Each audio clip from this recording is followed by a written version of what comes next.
My name is Ros Evans, I'm 28 and I come from Newport in North Essex. When I was diagnosed with CF-related diabetes, I was just gutted, basically. You've already got CF and it's already caused so many problems that yet another one, you just wanted to stop, quite frankly.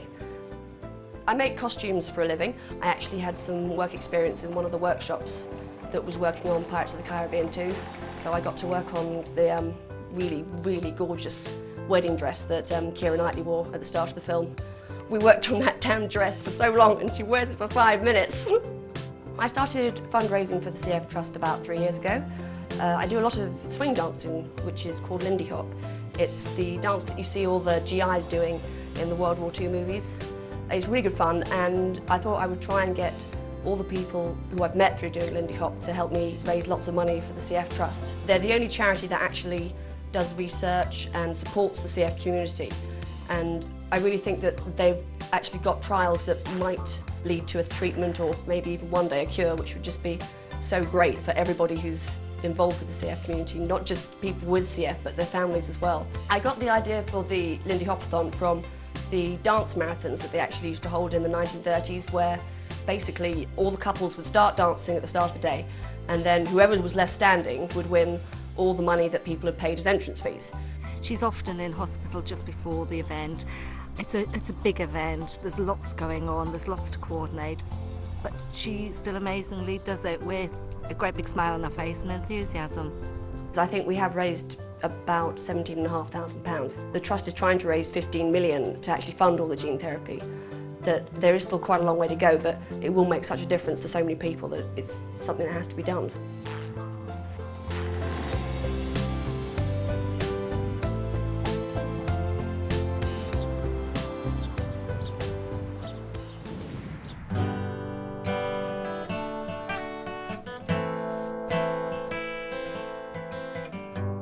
My name's Ciaran Murphy, I'm 22 and live in Newton Abbey.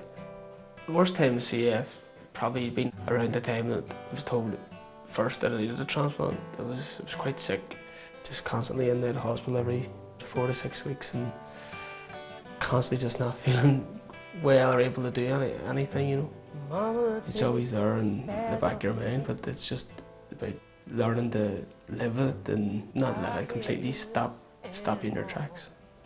Me and my family got into fundraising since I was born. My dad and my mum have done a lot of fundraising for CF Trust. My daddy run to Dublin from Belfast with some of his friends, and I just think for them to want to do it because of me, if to say if I've inspired them in some way, it's hard to get my head around sometimes, but I think it's to realise how important the fundraising efforts are for cystic fibrosis.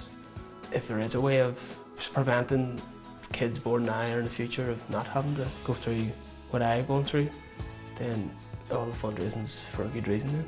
Most of the fundraising is physical, whether it's marathons, walks, but he is always at the forefront of the fundraising. You know, he is in the middle of it and going out and telling people about it and getting the money off people. He is a shining example of what life with CF should be like. He literally breathes life. He just is an absolute joy, and for a brother, of all the brothers in the world, I'm just so proud that he's mine.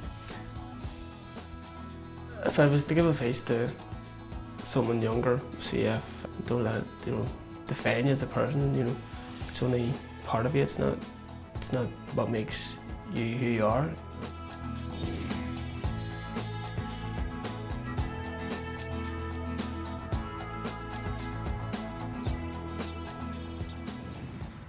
My name is Jodie Sweetin. I live in Hebburn, the North East, and I'm 24. In general, I'm quite well. I don't suffer the lung side as bad as some do.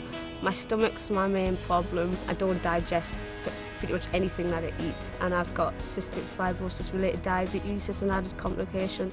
I study applied biology at Newcastle University. I really like studying genomics, biotechnology, biochemistry, so I'm hoping to try and do a PhD in that kind of area. I've been nominated by my ex-paediatric consultant, Dr. Stephen Cronin, for the fundraising category, and I'm going to hit him when I see him. I think it's important that I'm raising money for the CF Trust, basically because they're so close to actually finding a potential therapy that's going to help people that have got the lung disease quite bad. This year and last year we've raised, I think it's just gone over the £100,000 mark. I've also done Great North Runs and Great North Swims, and I think since the age of 17 we've raised about 150,000.